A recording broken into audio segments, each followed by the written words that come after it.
एक ब्राह्मण, अजामिल नाम का ब्राह्मण, कान्याकुब्ज में अजामिल नाम का ब्राह्मण रहा करता था, जिसने अपनी पत्नी का परित्याग कर दिया और एक वेश्या को रखैल रख लिया। पत्नी का परित्याग कर दिया और वेश्या को रखैल रख लिया, और उस वेश्या से 10 लड़कों को पैदा किया। उसके कार्य क्या थे? चोरी करना, जुआ खेलना, मांस खाना, शराब पीना, जितने दुष्कर्म होते हैं सारा काम किया था। तो दुष्कर्मों में क्या? पंचोग्र पाप छल क्रूरा पिशाचा इव निर्दया। 5 महान पाप किया करता था। 5 महान पाप क्या है? अगर आपसे पूछा जाए कि सबसे भयानक 5 पाप, याद रख लेना आप लोग, अपने अपने आंचल में गट्ठी मार कर रखना। कभी कभी हमारे घरों में सोने की चोरी हो जाती है। सोना चुराना भयंकर पाप है। सोना चुराना, गुरु स्त्री से गमन करना, गौ ब्राह्मण की हत्या करना, विश्वासघात करना, शराब पीना, ये 5 भयानक पाप, 5 उग्र पाप, ये 5 उग्र पाप है। सोने की चोरी करने वाला, गुरु स्त्री से गमन करने वाला, विश्वासघात करने वाला, गौ ब्राह्मण की हत्या करने वाला, मांस मदिरा का सेवन करने वाला, ये 5 उग्र पाप शास्त्रों में बताए गए। और 5 पाप किया करता था जामिल। बटोहियों को लूट लेना, बटोहियों को लूट लेता था। इस प्रकार से वह अपने परिवार का भरण पोषण किया करता था। इस प्रकार से उसकी 88 वर्ष की आयु निकल गई। एक छोटा बच्चा, करीब 1.5-2 साल का बच्चा था, सबसे छोटा वाला 10वां पुत्र, जिसका नाम उसने गुरुजी से नामकरण कराया था, और उसका नाम था नारायण। 88 वर्ष की आयु अवस्था जामिल की बीत गई, चोरी चमारी करते हुए। एक दिन की बात है, घर की चारपाई पर लेटा हुआ था। उसी समय क्या हो रहा है? पुत्र से इतना प्रेम करता था, अपने छोटे पुत्र 10वें पुत्र से।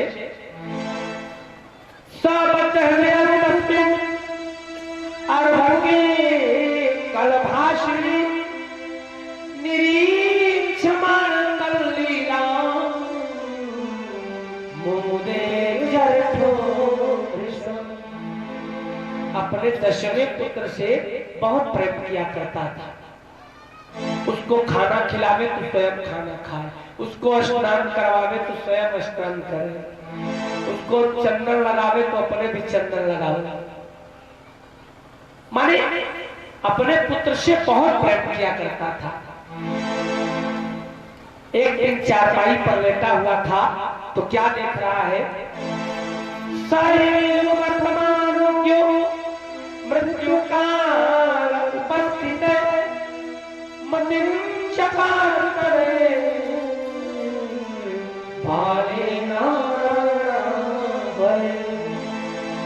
एक दिन की बात है, चारपाई पर लेटा हुआ था तो देख रहा है कि 3 भयानक यमदूत सिरहाने आकर खड़े हो गए चारपैया के सिर के पास।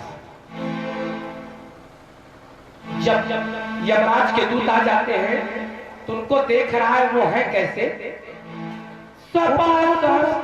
दृष्ट्वा पुरुषान भृशदारुणा, हाथों में पास लिए है फांसी का फंदा, मुंह टेढ़ा टेढ़ा, वक्रतुंडा ऊर्ध्वरोगा, आत्मानं निस्माकनं, मुंह टेढ़ टेढ़ बर्छा की तरह उसके रोए खड़े हैं। ध्यान देना आप लोग, जब मृत्यु का समय आएगा ना तो ठीक इसी प्रकार के 3 भयानक यमदूत आप लोगों के पास आएंगे। उनको देखकर अजामिल डर गया और डरने के बाद डर कर क्या करता है, जन्मत मरत दुष्यंत होई, उसमें से एक जो यमराज का दूत था हाथ से फांसी का फंदा उसके हृदय में डालकर प्राण के गले में पास डालकर खींच रहा है, निकाल। जन्मत मरत दुष्यंत होई, प्राण शरीर से इतना प्रेम कर लेता है कि जल्दी निकलने का नाम नहीं लेता, निकलना नहीं चाहता, लेकिन वो निकाल रहा है। ध्यान रहे, जब ये स्थिति आएगी तो आप जिससे सबसे ज्यादा प्रेम करते हो वही याद आएगा। अर्थात अगर आपने जीवन में कभी रुपए से प्रेम किया है तो रुपया याद आएगा, पुत्र से प्रेम किया है तो पुत्र, पत्नी से प्रेम किया है तो पत्नी, अपनी प्रेमिका से प्रेम किया है तो प्रेमिका याद आएगा। आज अजामिल को कौन याद आया? दूर एक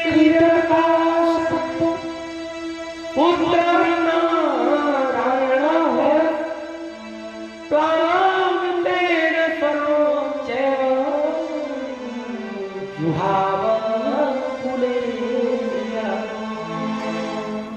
थोड़ी दूर पर नारायण नाम का वही छोटा बालक जिससे बहुत ज्यादा प्रेम करता था, 1.5-2 साल का था, 17-18 महीने का, वही खेल रहा था।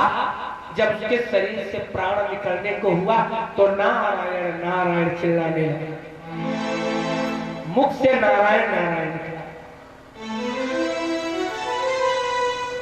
नारायण नारायण चिल्लाने लगा।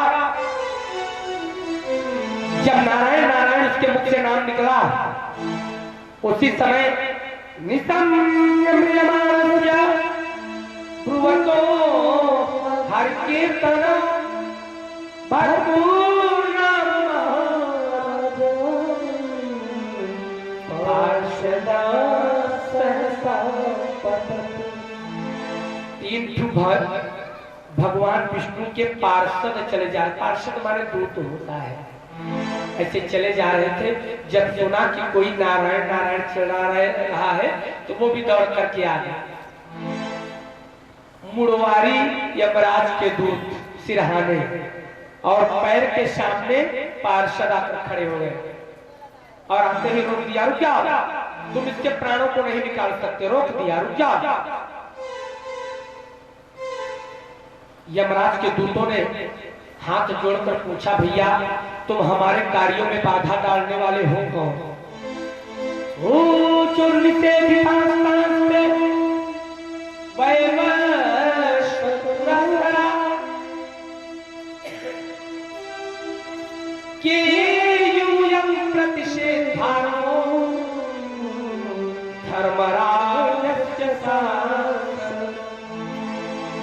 अरे तुम लोग बताओ, धर्मराज कि हम दूत हैं और धर्मराज के आदेश को पालन करने से हमें रोकने वाले तुम होते कौन? कौन हो तुम मुझे रोक रहे हो? हम तुम्हारा कहां मानने वाले नहीं है। कहां से आए हो? किस दिशा से आए हो? तुम देवता हो, उपदेवता हो, सिद्ध हो, चारण हो, गंधर्व हो, कौन हो तुम लोग? सर्वे पशुपलाक्ष पीत को सेवात्सा किरीटिना कुंडलिनो लसत पुष्करमा। पार्षद है, सभी पीतांबर पहने हुए हैं, कानों में किरीट और कुंडल धारण कर रखा है, शंख चक्र गदा और पद्म को धारण किया हुआ है। भगवान विष्णु के पार्षद भगवान विष्णु की ही तरह रहते हैं। सर्वे चतुर्भुजा सर्वे चतुर्भुजा धनुर्निशंगसिगरां चक्रांग श्रिया। अरे बताओ, तुम लोगों की तो सबकी नई अवस्थाएं हैं। सर्वे जन लूट में अवशा, और सबको चार भुजाएं हैं। सर्वे चार चतुर्भुजा, और भुजाएं खाली भी नहीं है, शंख चक्र गदा और पद्म को धारण किया हुआ है। तुम्हारे आने से दशों दिशाएं का अंधकार दूर हो रहा है। तुम हो कौन मुझे रोकने वाले? बताओ, कहा तुम जो सोच रहे वही हो। हम लोग भगवान विष्णु के पार्षद हैं। अपना परिचय बताया, हम भगवान विष्णु के पार्षद हैं। तुम लोग कौन हो? कहा हम लोग धर्मराज जी के दूत हैं। कहा अच्छा, अगर धर्मराज जी के दूत हो तो हमारे प्रश्नों का उत्तर दो। शुरू हो गया संवाद। ध्यान दीजिएगा। धर्मराज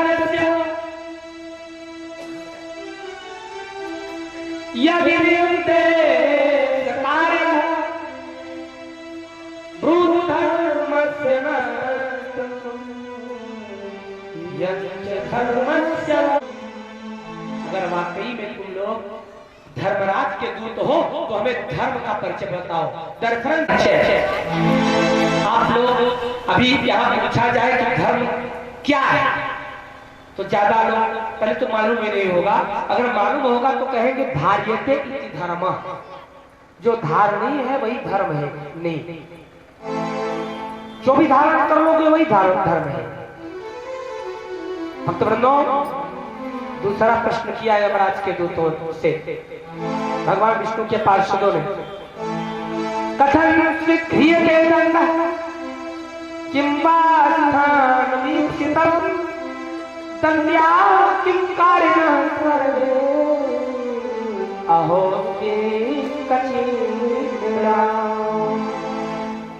करे कथन क्रियते दंडः। देखिए, जीव से हमेशा पाप और पुण्य होता है। क्या सभी को जितने पापाचारी हैं उनको दंड दिया जाता है, या उनमें से कुछ दंड देने का विधान यमराज के यहाँ का क्या है? हमको विस्तार पूर्वक बताओ। यमराज के दूत हाथ जोड़कर भगवान विष्णु के पार्षदों से उत्तर देना शुरू कर दिए। और अजामिल जो था वही चरपैया पर सुनता, एक बचावता एक लई जावा चाहे।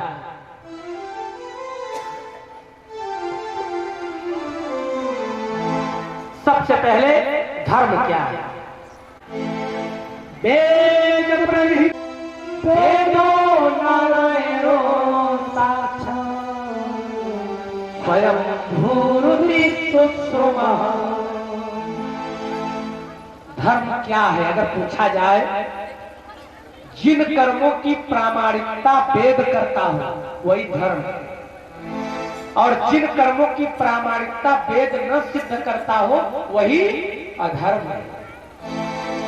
वेद प्रणहितो धर्म, जैसे यज्ञ करना वेद में बताया गया तो यज्ञ करना धर्म है। गाय की हत्या करना, पशु की हत्या करना, हिंसा करना वेदों में नहीं बताया, तो वही अधर्म है। क्योंकि वेद भगवान नारायण का साक्षात स्वरूप है। वेदो नारायणो साक्षात स्वयं भूरुति सुश्रुमः। चारों वेदों की उत्पत्ति भगवान विष्णु के नाक से हुआ है। नाक से चारों वेद निकले हुए थे।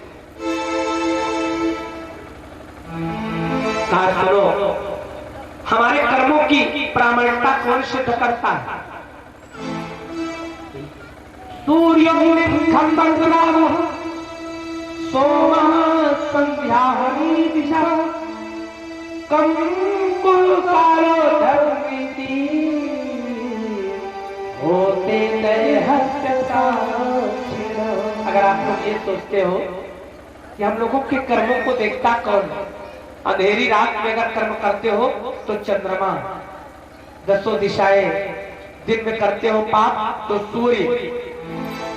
सूर्योग्नि, अग्नि, खम आकाश, मरुद गावः वायु, सोमः चंद्रमा, संध्या सायंकालीन में पाप करते हो तो सायंकालीन वेला, दसों दिशाएं, हर समय के आपके सत्कर्म और कुकर्म दोनों का लेखा जोखा खाता नंबर 435 चित्रगुप्त जी के द्वारा लिखाया जाता है। यहाँ से ये लोग बता देते हैं कि फला व्यक्ति ने फला टाइम में ये कुकर्म और ये सत्कर्म, और लिख दिया जाता है खाता नंबर 435 में।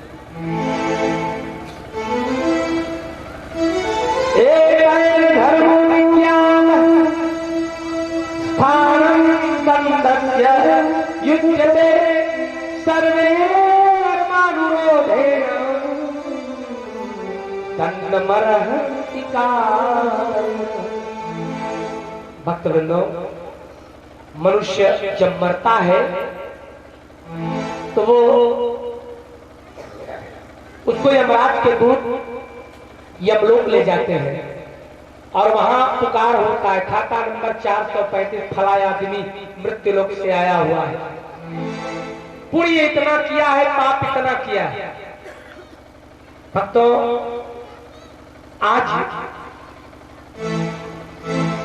यमराज के दूतों ने कहा, देखिए श्रीमद् भागवत महापुराण में पूरे 8 अध्याय से 9 अध्याय संवाद हुआ है। अब उन 8-9 अध्याय को कथा रूप में बता पाना, विष्णु पार्षद प्रश्न करते हैं और यमराज के दूत उत्तर देते हैं। यमराज के दूत प्रश्न करते हैं तो भगवान विष्णु के पार्षद उत्तर देते हैं।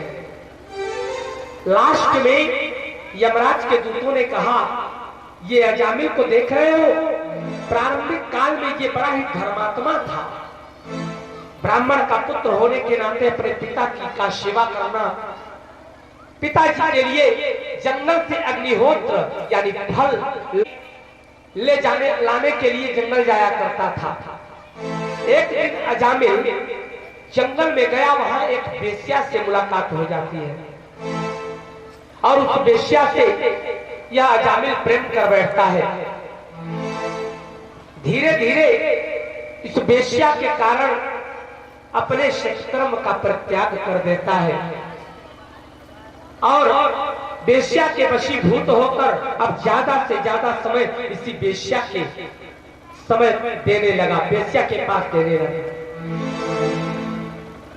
एक दिन इसका पिता जब मर जाता है तो यह अजामिल अपनी पत्नी का परित्याग कर देता है।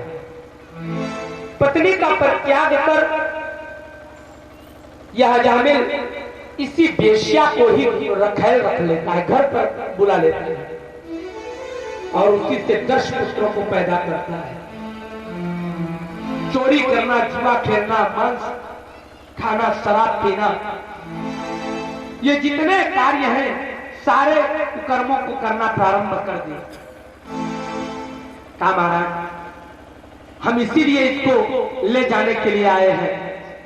कहा, देखो विष्णु पार्षद बोले, ये कितना भी पाप किया हो लेकिन इसने अंत समय में भगवान के नारायण नाम का उच्चारण किया है, इसलिए तुम इसको नहीं ले जा सकते। इसलिए अंत समय में नारायण नाम का उच्चारण किया हुआ है, इसलिए नहीं ले जा सकते। कहा, अच्छा ये बताओ, इसने जीवन भर पाप किया, पत्नी का परित्याग किया, वेश्यावृत्ति की 10-10 लड़का वेश्याओं से पैदा किया, वेश्या से पैदा किया, और तुम बता रहे इसको हम नहीं ले जा सकते। जानते हो ये अपने पुत्र को पुकार रहा था, इसके पुत्र का नाम नारायण है। कहा, कुछ भी हो, चाहे पुत्र का नाम नारायण हो लेकिन भगवान के नाम का उच्चारण किया है।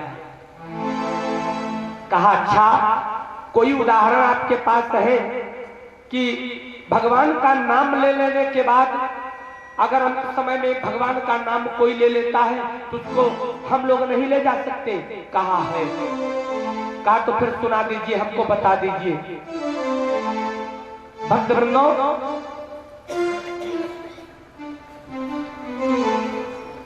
अजामिल के सामने विष्णु पार्षद यमराज के दूतों को एक उदाहरण सुनाना शुरू कर दिए।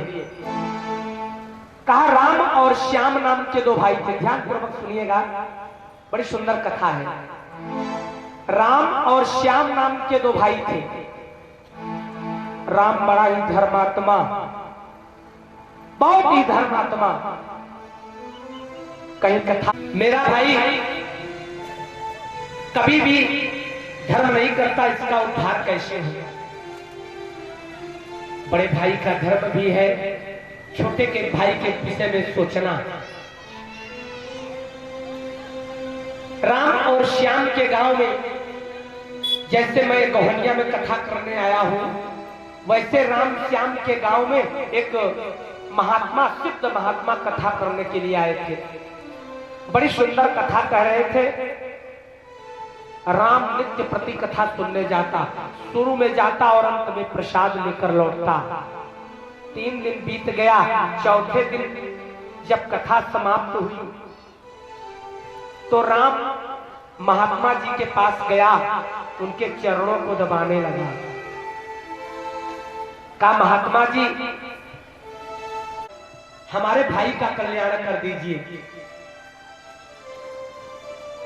महात्मा जी जो भागवत कथाकार थे वो बहुत कुछ जानते थे। उन्होंने ध्यान लगाया, अरे कहा भाई तुम्हारे भाई का कल्याण होना असंभव है। कहा अगर आप जैसे महात्मा हमारे भाई का कल्याण नहीं कर सकते तो कौन करेगा? प्रभु लगा रोने, महात्मा जी का चरण पकड़ करके रोने। गुरु जी को दया आ गई। गुरु जी ने कहा ठीक है, मैं तुम्हारे भाई का कल्याण करने का प्रयास करूंगा।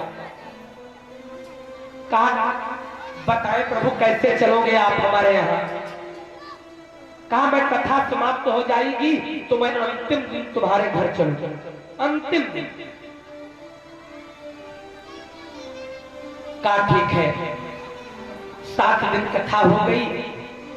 8वें दिन जब चलने की बारी आई तो राम से गुरु जी ने कहा था कि जब मैं तुम्हारे घर चलूंगा तो बाजा वालों को सहेज देना, आगे आगे बाजा बजेगा, पीछे पीछे मैं आऊंगा।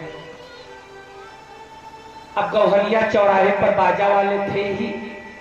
गया 1500 पर तय कर लिया कि भैया फला दिन गुरु जी हमारे घर आएंगे, आप लोग 1 घंटे बाजा बजा देंगे।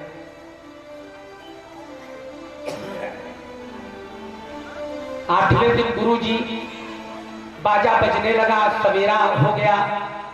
भगवान का पूजन करने के बाद राम के घर जाने लगे।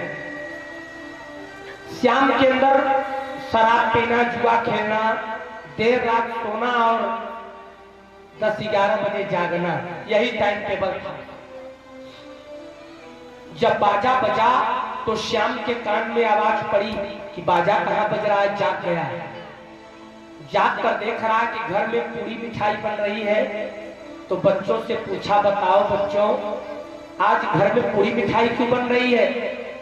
बच्चे बोले गांव में जो भागवत कथा करने आए हैं बड़े पिताजी, उन्हीं कथावाचक महोदय महात्मा जी गुरु जी को लाने के लिए गए हैं। बाजा बज रहा है, वो आ रहे हैं। श्याम सोचा कि अभी आएगा ये गुरु तो हमको उपदेश देगा। एक काम करता हूं, उसके आने के पहले ही घर का परित्याग कर देता हूं। भागना चाहा, गुरु जी से सत्संग भी नहीं करना चाहता। भागना चाहा लेकिन मुहारा एक ही था, गेट एक ही था और गुरु जी उसी गेट से आ रहे थे। तो श्याम ने सोचा अगर इधर से चलूंगा तो गुरु से सत्संग हो जाएगा, साक्षात्कार हो जाएगा। वो सार की कोठरी में गया और कोठरी बंद कर लिया। कहा जब तक ये गुरु रहेगा तब तक बाहर नहीं। कहा जब तक ये गुरु रहेगा तब तक मैं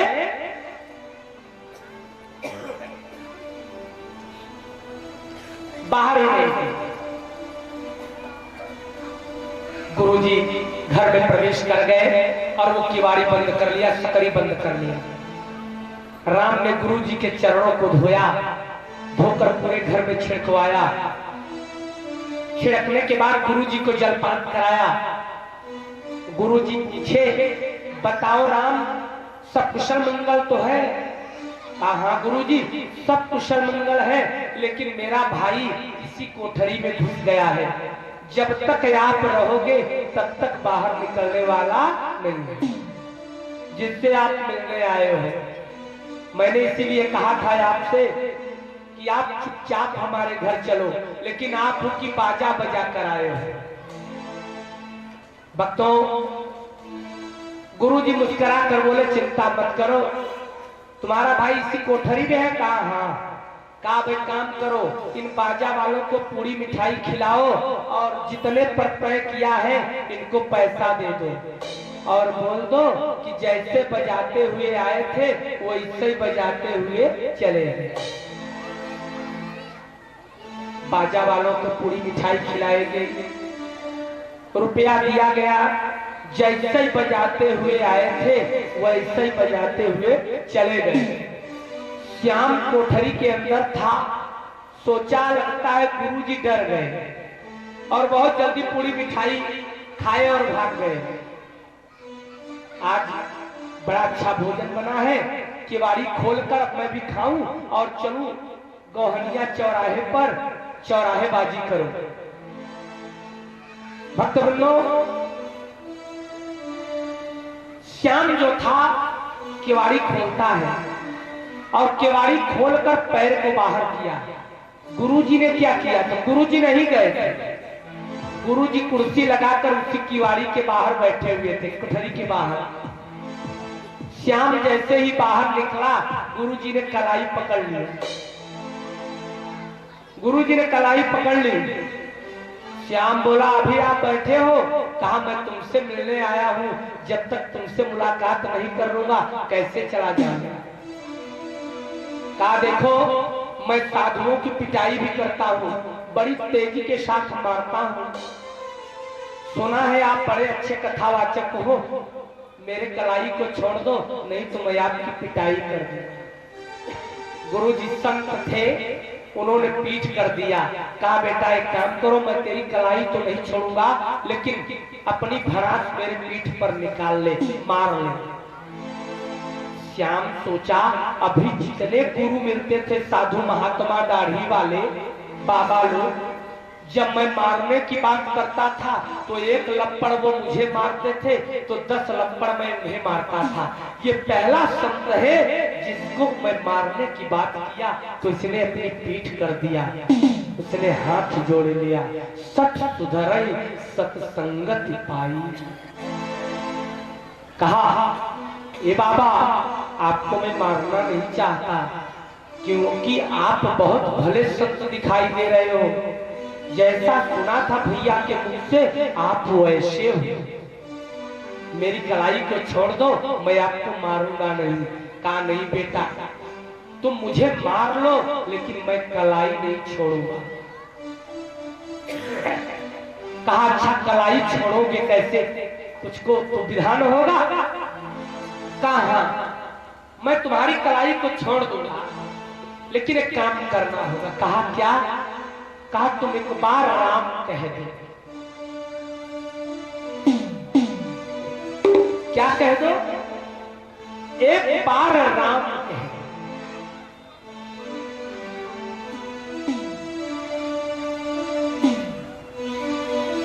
एक बार राम कह दो। श्याम बोला देखिए महात्मा जी मैं इस नाम को नहीं ले सकता, बाकी और जितने नाम कहो मैं ले लूं लेकिन इस नाम को मैं नहीं लूंगा। कहा बेटा जब तक तू राम नाम नहीं कहेगा मैं तेरी कलाई को नहीं छोड़ूंगा।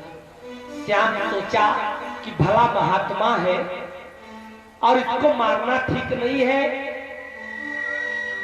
राम कह देता हूं। कहा अगर राम कह दूंगा तो छोड़ दोगे? कहा छोड़ दूंगा।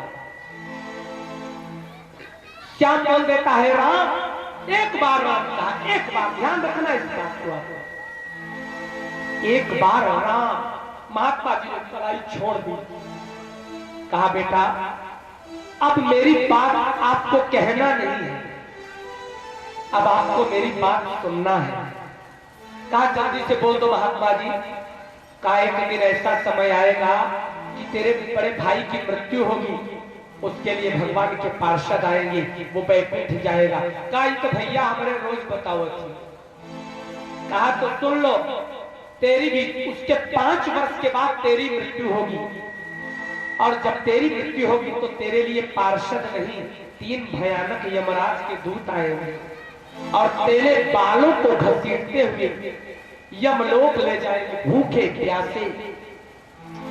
जिस मृत्युलोक से यमलोक की कई योजन दूरी है, कुछ मिलेगा नहीं। और जब वहां पहुंचेगा ना तो चित्रगुप्त जी पुकार करेंगे, खाता नंबर 435, श्याम नाम का जीव गौहनिया से आया है। श्याम नाम का जीव गौहनिया से आया हुआ है। उस समय तेरी पेशी होगी धर्मराज के दरबार में, तो वहां पर तेरे खाता खोला जाएगा, पुण्य और अधर्म का। धर्म और अधर्म दोनों का खाता खुलेगा। अधर्म के नाम पर तेरा बड़ा मोटा ग्रंथ होगा, पाप के नाम पर इतना मोटा ग्रंथ, भागवत के बराबर इतना मोटा ग्रंथ पाप, और पुण्य के नाम पर अपने गुरु जी के सामने एक बार बड़ी विवस्था में राम शब्द, राम, पुण्य के नाम पर राम। तो धर्मराज जी निर्णय लेंगे किसका पाप अधिक है, पुण्य कम है, इसलिए पुण्य का फल पहले दिया। तो तुमसे पूछा जाएगा बेटा कि तूने राम नाम एक बार अपने गुरु जी के सामने कहा है, तो बता तू कौन सी छेने की मिठाई खाएगा, लड्डू खाएगा कि बर्फी खाएगा, क्या खाएगा? तो देखना तू लड्डू मिठाई बर्फी मत खाना, क्योंकि तू मिठाई का बहुत बड़ा भगत है। मिठाई नहीं खाना। तू कह देना कि मेरे पाप इतना है बहुत मोटा और पुण्य एक राम नाम, तो है धर्मराज जी मेरे पुण्य राम नाम की महिमा बता दीजिए, बस मुझे और कुछ नहीं, एक राम नाम की महिमा। वो कहेंगे कि राम नाम की महिमा मत पूछ, तू मेरे गद्दी पर आकर बैठ जा, लेकिन देखना तुम गद्दी पर मत बैठना, केवल इतना कहना एक राम नाम की महिमा बता देंगे, जो मैंने अपने गुरुवर के सामने कहा हुआ, गुरु जी के सामने, सदगुरु के सामने। ये फुकवा गुरु नहीं, सदगुरु। क्या होता है? श्याम बोला हो गया गुरु जी, कह लिए अब मैं जाऊं? कहा जा बेटा जा। गुरु जी श्याम की कलाई छोड़ देते हैं, श्याम चला जाता है, गुरु जी भी कथा बांट कर चले जाते हैं। एक दिन वो समय आ गया, राम बैकुंठ जाता है और 5 वर्ष बाद श्याम की बुरी मृत्यु हो जाती है। श्याम कोई भयानक यमराज के दूत खसीटते हुए यमलोक ले जाते हैं। ध्यान पूर्वक सुनिएगा, अगर आप लोगों को एक राम नाम की महिमा जाननी है तो।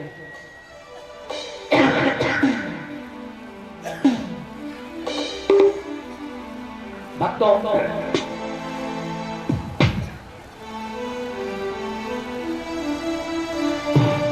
श्याम को बात याद आने लगी गुरु जी की। अभी तक गुरु जी की बात नहीं मानी, जब नहीं मानूंगा तो शायद कल्याण होने वाला नहीं है। कहा ये तो गुरु जी ने जैसे बताया था वही हो रहा है। भूखा प्यासा यमलोक में पहुंचता है। चित्रगुप्त ने पुकार किया, गौहनिया से श्याम नाम का एक जीव आया हुआ है, जिसने पाप के नाम पर बड़ा मोटा ग्रंथ, पुण्य के नाम पर अपने गुरु जी के सामने एक बार राम कहा। यमराज जी ने कहा, धर्मराज जी ने कहा, बताओ श्याम, तूने अपने गुरु जी के सामने एक बार राम नाम का पुण्य किया हुआ है, तो बता कौन सी मिठाई खाएगा? गौहनिया वाली खाएगा कि इलाहाबाद वाली खाएगा कि नैनी वाला खाएगा? श्याम विचार करने लगा कि अब तो मामला गड़बड़ है, ठीक नहीं है। अगर इस समय मैं खा लिया तो अब गुरु जी की बात तो माननी पड़ेगी। गुरु जी की सारी बात सत्य हो रही है। काहे धर्मराज, मेरा प्रिय राम नाम वो भी गुरु के सामने? कहा तो कहा प्रभु मुझे मिठाई और छेने की रसगुल्ले नहीं खाना है। कहा तब क्या करना है? कहा उसी राम नाम की महिमा बता दीजिए मेरे से, राम नाम की महिमा। धर्मराज जी ने कहा देखो भाई, राम नाम की महिमा मत पूछो, मत पूछो।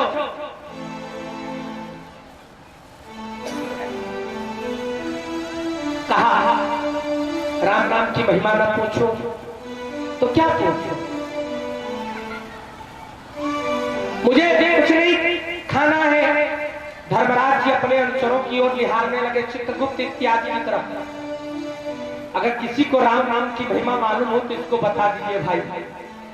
सबका सिर नीचे हो गया, किसी को राम नाम की महिमा नहीं मालूम है। नियम यही है कि पुण्य का फल पहले देना है, पाप का फल बाद में देना है।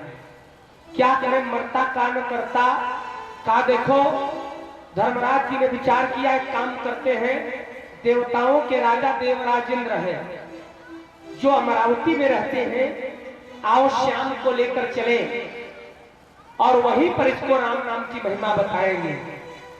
श्याम हाथ जोड़कर बोला, श्याम हाथ जोड़कर बोला कि देखिए धर्मराज जी, गरज ये आपकी है, राम नाम की महिमा आपको नहीं आती, मैं क्यों जाऊं, मैं थक गया हूं और मुझे भूख भी लगी है। जब तक मुझे राम नाम की महिमा नहीं बता देते तब तक मुझे पूरी मिठाई लाओ खिलाओ। मुझे राम नाम की महिमा आपको बताना है, मैं क्यों जाऊं? धर्मराज जी बोले नहीं भैया, राम नाम की महिमा जाननी है तो 33 कोट के देवता देवराजेंद्र के पास चलना होगा। तो कहा चलूंगा, मैं थक गया हूं, एक पालकी मंगाओ। कहा पालकी ढोएगा कौन? कहा आगे आप धर्मराज और चित्रगुप्त लगेंगे और पीछे 2 यमराज के दूत। कहा उस पालकी में बैठेगा कौन? कहा मैं बैठूंगा, मैं थक गया हूं, राम नाम की महिमा आपको नहीं आती और मैं पैदल काहे को जाऊं? जाइए आप पता करके आइए, मेरे को बताइए, गरज मेरी नहीं है। भक्तवृंदों, श्याम गुरु जी की बात मानकर अडिग हो गया, गुरु की बातों पर तत्पर हो गया। धर्मराज जी पालकी मंगाते हैं, पालकी में पूरी मिठाई रखी जाती है।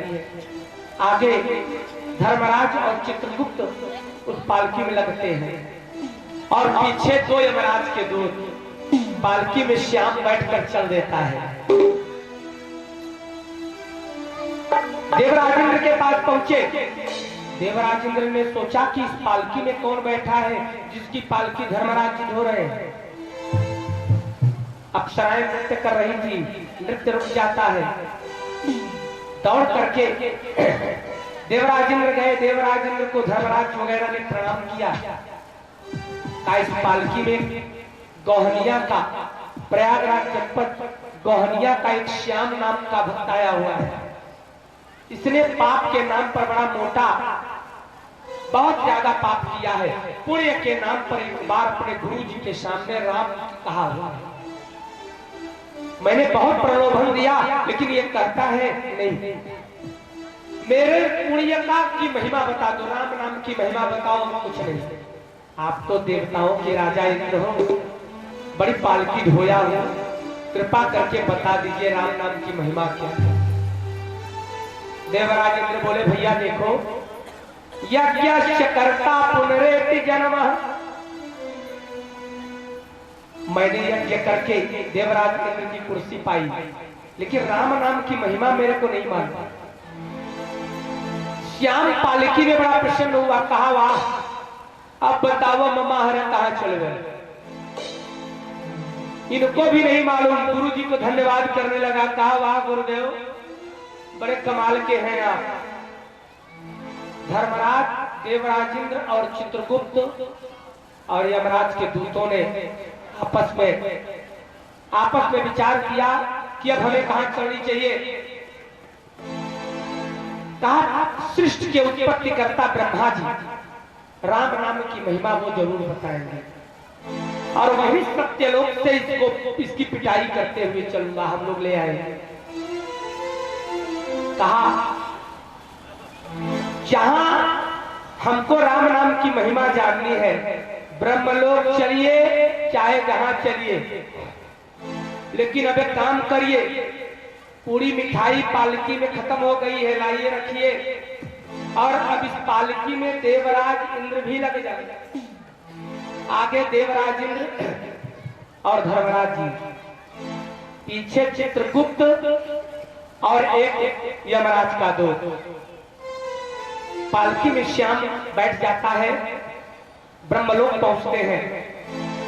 ब्रह्मा जी सृष्टि की उत्पत्ति को रोक देते हैं। देवराज इंद्र से पूछते हैं कि बताओ देवराज इंद्र, इस पालकी में कौन है जिसकी पालकी तुम जैसे देवता ढो रहे हो? देवराज इंद्र कहा है ब्रह्मा जी, प्रयागराज जनपद से गौहनिया से एक श्याम नाम का जीव आया है। पाप के नाम पर बहुत ज्यादा पाप, पुण्य के नाम पर एक बार अपने सदगुरु के सामने राम नाम कहा हुआ है।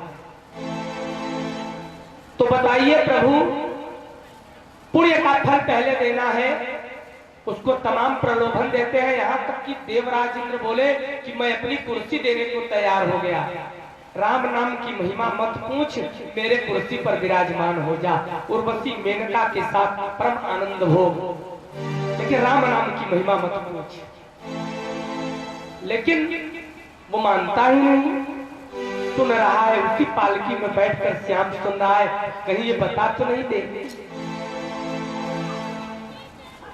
ब्रह्मा जी बोले, देखिए मैं सृष्टि का उत्पत्ति करता हूं, लेकिन राम नाम की महिमा मेरे को भी नहीं मानती। बड़ा प्रसन्न हुआ उसी पालकी में श्याम। काया बताओ कहां चल गए? ब्रह्मा, धर्मराज, देवराजेंद्र और चित्रगुप्त चारों ने विचार किया, अब और कहीं नहीं, राम नाम के सबसे बड़े उपासक भगवान शंकर शिवलोक कैलाश पर्वत पर चलते हैं। वही राम नाम की महिमा बताएंगे और वहीं से इस श्याम की पिटाई करते हुए लेकर चलेंगे। श्याम बोला, पिटाई बाद में करना, पहले इस पालकी में पूरी मिठाई रखो, खत्म हो गई है, गर्ज आप लोगों की है। कहा और सुनिए, इस पालकी में आगे ब्रह्मा इंद्र, पीछे धर्मराज और चित्रगुप्त लग जाए। पालकी लेकर कैलाश पर्वत पर चलते हैं। शंकर जी ने देखा कि इस पालकी में कौन आया हुआ है। पालकी रखी गई, ब्रह्मादिक देवता शिव जी के पास पहुंचे। शिव जी के पास पहुंचकर प्रणाम करते हैं। शिव जी ने पूछा, बताओ ब्रह्मा जी, देवराज इंद्र, इस पालकी में कौन है? कहा भैया, प्रयागराज जनपद का गौहनिया से एक श्याम नाम का जीव आया, जिसने पाप के नाम पर बड़ा मोटा ग्रंथ और पुण्य के नाम पर एक तो अपने सदगुरु के सामने एक बार बड़ी विवस्था में राम नाम कहा हुआ है। कहा तो राम नाम की महिमा बता देना चाहिए। कहा नहीं, कहता है राम नाम की महिमा बताओ। कहा राम नाम की महिमा, अगर आपको, क्योंकि आप तो राम नाम के उपासक हो, आपको तो राम नाम की महिमा मालूम होगी, क्योंकि चाहे कैलाश पर हो चाहे काशी में हो, आप सदैव राम नाम का संकीर्तन करते रहते हो। इसलिए आप कृपा करके हमें राम नाम की महिमा बता दीजिए। शंकर जी राम नाम की महिमा में केवल रा शब्द की महिमा बता पा रहे हैं। रा, आधे अक्षर की, मो का वो भी नहीं। विधि हरि हर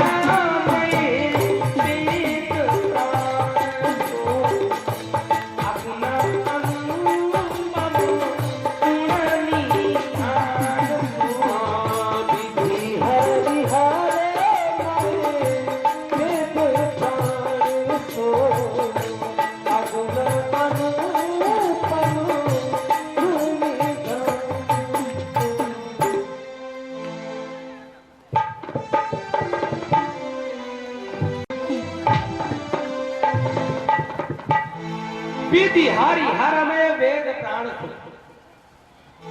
वेदों का प्राण क्या है जानते हैं आप लोग? वेदों का प्राण ओंकार है, और ओंकार में ब्रह्मा विष्णु महेश तीनों विराजमान है। ओंकार को क्या कहते हैं? प्रणव। और प्रणव में प्रणव ओंकार को कहा जाता है, और प्रणव में से र को निकाल दीजिए, राम वाले र को निकाल दीजिए तो क्या बचेगा? प्रणव हो जाएगा। प्रणव माने क्या होता है जानते हैं? प्रणव माने संस्कृत में ढोल, और राम वाला र लग गया तो प्रणव वेदों का प्राण हो गया। शंकर जी बोले कि देखो भैया, केवल र का मैं महिमा बता सकता हूं, एक अक्षर। बड़ा प्रसन्न हुआ कि चलो ये फेल हो गई है। कहा ये भी नहीं बता पाए, कहा अब क्या किया जाए? कहा बेटा करते हैं हम लोग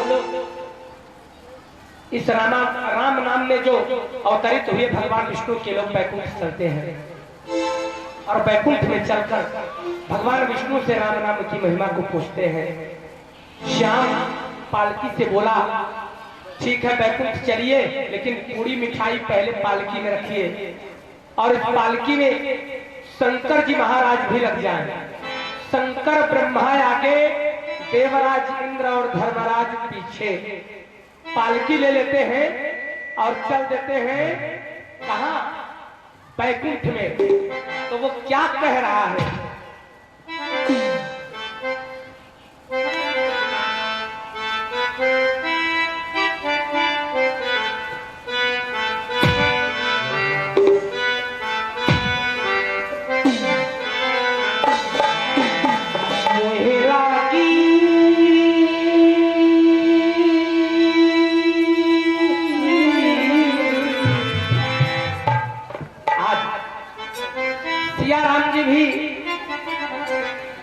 उनका पूरा परिवार भक्ति रस में डूब रहा है, और श्याम क्या कर रहा है?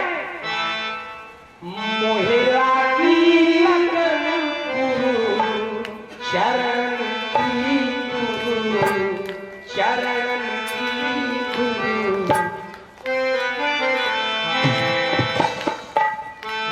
मोहिरा की लगन हरि दर्शन की,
पालकी में भगवान का दर्शन बैकुंठ जा रहा है, और पालकी ब्रह्मा इंद्र आगे, धर्मराज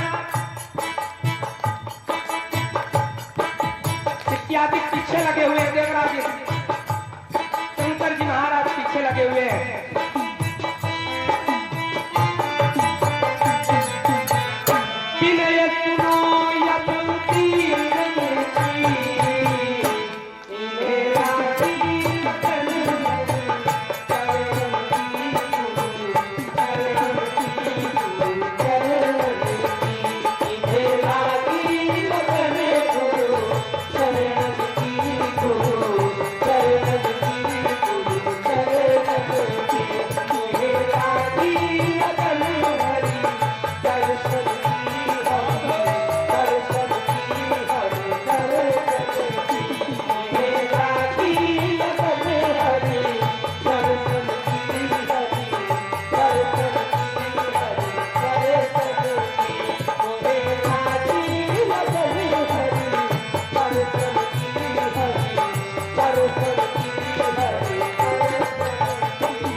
दूसरे पद में क्या श्याम कह रहा है बैकुंठ की यात्रा के समय? क्या बोला? तो शक्ति भवतरण की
आप लोगों ने सुना होगा बैकुंठ में द्वारपालक जय और विजय जी हैं।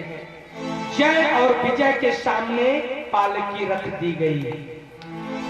पालकी जब रखी गई तो श्याम डर रहा है और गुरु जी को याद करने लगा, अपने सदगुरु को जिन्होंने दीक्षा दी।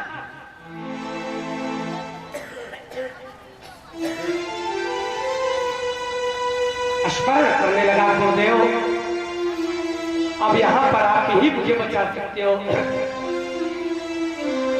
अगर यहाँ पर गड़बड़ हुआ तो बड़ी पिटाई करेंगे, बहुत दुख देंगे ये, क्योंकि हमने बहुत थकाया हुआ है इनको। गुरु जी को याद करने लगा। कांध सहलाते हुए शिवजी, ब्रह्मा जी, धर्मराज जी और देवराज इंद्र जी चारों अपने कांधों को सहलाते हुए भगवान के पास गए और भगवान के पास जाकर उन्हें याद कर रहे। कैसे? कस्तूरी तिलकम ललाट पटले बालछास्तरे कौस्तुभं नासावे तिकं करतले देणुतरे कंकणं सरयाङ्गे हरिचन्दनं सुललितं कंठे चमूक्तावली गोपास्त्री परवेष्टितो विजयते गोपाल चूड़ामणि। भगवान को ध्यान किया चारों देवताओं ने। भगवान प्रसन्न होकर आ गए, प्रकट हो गए क्षेत्र सागर में। बोले लक्ष्मी नारायण भगवान की जय। और उस पलकी में से झांकत हुआ श्याम जो है पलकी में से झांक ये कर थे। चारों देवता भगवान के सामने कुशल बताकर भगवान बोले बताओ कैसे आना हुआ। अरे कहा प्रभु आप तो जान रहे हो उत्तर प्रदेश के प्रयागराज जनपद से गौहनिया चौराहे से एक भगत आया है और वो भगत पाप तो इतना किया है कि गिनती नहीं कर सकता। पुण्य के नाम पर सदगुरु से एक बार दीक्षा ली हुई अर्थात राम नाम कहा। नियम यह है प्रभु कि पुण्य कम है इसलिए पुण्य का फल पहले मेरे को देना है। तो कहा दे दिया क्यों नहीं? तारे प्रभु यही तो गड़बड़ है। कहा क्या हुआ? अरे कहा वो लेता ही नहीं, कहता है मेरे गुरु जी ने जो राम नाम की दीक्षा दी हुई है उसी राम नाम की महिमा बता दो। तो क्या कहा? तुम लोग राम नाम की महिमा नहीं बता पाए, यही तो गड़बड़ है। हम लोग राम नाम की महिमा नहीं बता पाए प्रभु। और इस राम नाम में ऐसा कौन सा गुण था जो आप अवतरित हुए कौशल्या और महाराज दशरथ के यहाँ? आपको तो मालूम होगा। भगवान मुस्कुरा कर बोले हाँ मेरे को राम नाम की महिमा मालूम है। अब सूख गया विचन। श्याम झांकत रहा, कान पारे रहा, कान से सुनत रहा, सूख। और लगा गुरुजी को कोसने कि गुरुजी लास्ट फाटक पर धोखा दे रहे। अब ये बताई दे ही राम नाम की महिमा और हमार बड़ी पिटाई हुई। गुरुजी कौन सी दुश्मनी साधा हो? लगा गुरुजी बड़े गुरुमय हो। आज श्याम केवल सतगुरु में ही लीन हो गया। जब हम सतगुरु में लीन हो जाते हैं ना तो ठीक परमात्मा और जीव में जैसे अंतर नहीं रहता। आत्मा और परमात्मा के मिलन से जो अनुभूति प्राप्त होती है आज वही भाव उत्पन्न हो गया। बेचारा निराश होकर गुरु जी को याद करने लगा। देवता लोगों को थोड़ा सा आराम मिला। कहा जल्दी बताइए प्रभु। कहा सुनो सुनो, राम नाम की महिमा बताऊंगा नहीं, राम नाम की महिमा दिखाऊंगा। कहा अच्छा। कहा लेकिन इसके पहले तुम लोगों को कुछ कार्य करना पड़ेगा। कहा वो क्या है? जल्दी करिए प्रभु करिए, हम लोग बहुत थक गए हैं। कहा एक काम करो, जो पालकी रखी गई है वहां ना जय विजय के पास, उस पालकी में जो श्याम बैठा है चारों जाओ। कहा क्या करना होगा? कहा एक दूसरे के नीचे अपने हथेली को रखो। अब पालकी धोआएं, अब हाथे से धो। का एक दूसरे के नीचे अपनी हथेली को लगा लेना और उसी हथेली पर उस श्याम को बैठाकर मेरे पास लाए। सोच लो, चारों जाते हैं, शंकर जी, ब्रह्मा जी, इंद्र और महादेव जी, देवराज धर्मराज जी, चारों गए, एक दूसरे के नीचे हाथ रखा और श्याम से बोले भैया जल्दी निकलो और मेरे हथेली पर बैठ जाओ। आज वह श्याम देवताओं के हाथों में जैसे लक्ष्मी के हाथ में कमल सुशोभित तो होता है, ठीक उसी प्रकार से उस श्याम सुशोभित हो रहा है देवताओं के हथेली पर। चारों देवता ऐसे लेकर पहुंच गए भगवान के पास। कहा प्रभु एक राम नाम का महिमा आपको दिखाई दे, आज चिंता मत करो। भगवान जैसे आप कथा की मुद्रा में बैठते हो, पलथी मारकर पैर जोड़कर लक्ष्मी जी को विमुख कर दिया, पलथी मारकर बैठ गए पैर जोड़कर। कहा श्याम को मेरी गोदी में बैठा दो तो दिखाऊं राम नाम की महिमा। श्याम को अपनी गोदी में बैठवाया और जैसे ही गोदी में बैठा श्याम, क्या हो गया? तम भूतम बालकमं चतुर्भुजं खड्गदायुधायुधं श्रीवत्सलक्ष्मं गलशोभितौस्तुभं पीताम्बरं सांगपयोधितोभरम्। भक्तवृंदों, जैसे उस श्याम को गोदी में बैठाया गया, वो नन्हा सा बालक बन गया और बालक उसकी कमल तल के समान आंखें, चार भुजाएं, पीतांबर पहना हुआ, बैजूरी मणि के किरीट और कुंडल, शंख चक्र गदा और पद्मों को धारण कर लिया अर्थात, और देखते ही देखते गोदी से उठा, बगल में खड़ा होकर भगवान को च्यवन बुलाने लगा। बोले लक्ष्मी नारायण भगवान की जय। जो अपने सतगुरु की बातों पर विश्वास करता है, एक राम नाम की महिमा पर विश्वास करता है, उसको इसी प्रकार की सद्गति मिलती है। सोच लीजिए, उसको सालों के सामीप्य साष्ट अर्थात सारूप्य मुक्ति, भगवान के रूप को प्राप्त कर लिया। देवताओं ने देखा, ब्रह्मादि देवताओं ने कहा प्रभु ये क्या हुआ?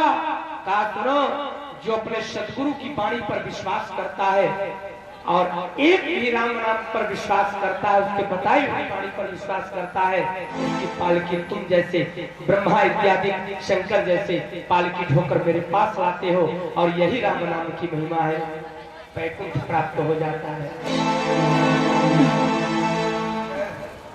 भक्तवृंदों, आज श्याम अभी कथा 10 मिनट और है, अभी नहीं समाप्त होने वाली। भक्तवृंदों, राम श्याम की कथा आज यमराज के दूतों को सुनाया। कहा बताओ यमराज के दूतों, 2 अक्षर के नाम को श्याम ने लिया था।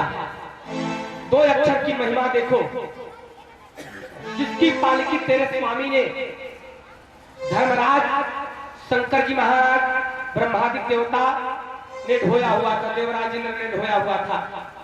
क्या भूल गए क्या? इसने कितना भी बड़ा पाप किया हो, लेकिन मरते समय 4 अक्षर, इस बार 2 नहीं 4, नारायण। उस समय 2 अक्षर की महिमा, आज 4 अक्षर की महिमा का गुणानुवाद किया हुआ है। तुम इसको कैसे ले जा सकते हो बताओ? अगर ले जाओगे ना तो तेरे स्वामी को पालकी ढोनी पड़ेगी। यमराज के दूत प्रणाम किए भगवान विष्णु के पार्षदों को, कहा भैया हमको इसको नहीं ले जाना है, धर्मराज को पालकी नहीं ढुलवानी है। और यमराज के दूत लौटकर यमलोक चले जाते हैं। उधर विष्णु पार्षद भी वैकुंठ चले जाते हैं और अजामिल को थोड़े दिनों के लिए आयु प्राप्त हो जाते हैं, क्योंकि 88 वर्ष की आयु थी। 12 वर्ष की आयु और मिल जाती है, जीवन दान मिल जाता है। और इस बार अजामिल जब मृत्यु से बच जाता है तो वो तुरंत उसे वैराग्य हो जाता है और वृंदावन चला जाता है। वृंदावन में जाकर भगवान की सेवा करने लगता है और भगवान की सेवा करता हुआ 12 वर्ष केवल एक ही कार्य करना, भगवान कृष्ण के दशम स्कंध श्रीमद् भागवत महापुराण के दशम स्कंध का पारायण करना और परम आनंद करना।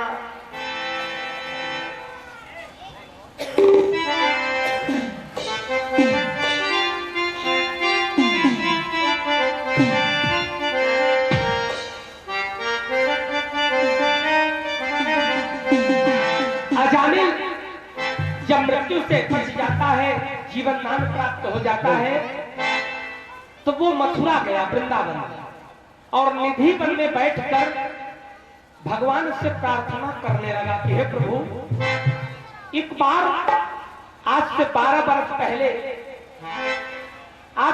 वर्ष पहले 3 भयानक यमदूत मेरे को लेने के लिए आए थे और मैं बच गया था। 3 आपके पार्षदों ने मेरे प्राण को बचा दिया था। अब प्रभु उन यमदूतों को मत भेजना।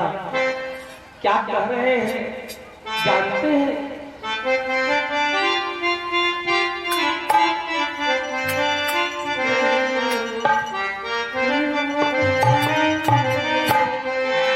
निधि वन में बैठकर भगवान का इंतजार कर रहा है श्याम। भगवान की भवन में नैया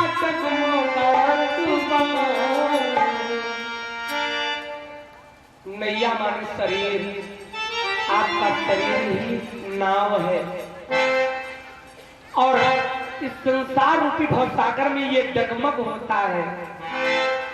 कभी दुख के कारण डूबने लायक बन जाता है। तो क्या कह रहे हैं? ये भगवान की भवन में नैया अरे भैया, आज गोहनिया तो हमारे सियाराम जी के सरवानी पत्नी जो भाव में अजामिल का बताने जा रहा हूं ना, ये भी तीर्थोपरांत आज सदगुरु के सामने भगवान से प्रार्थना कर रहे हैं। क्या कह रहे हैं?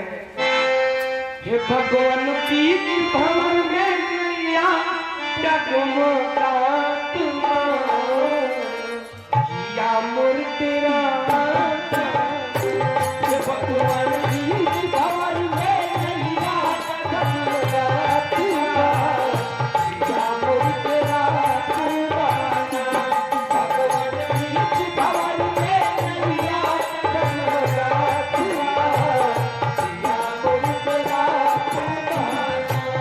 भगवान की भवन में नैया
मर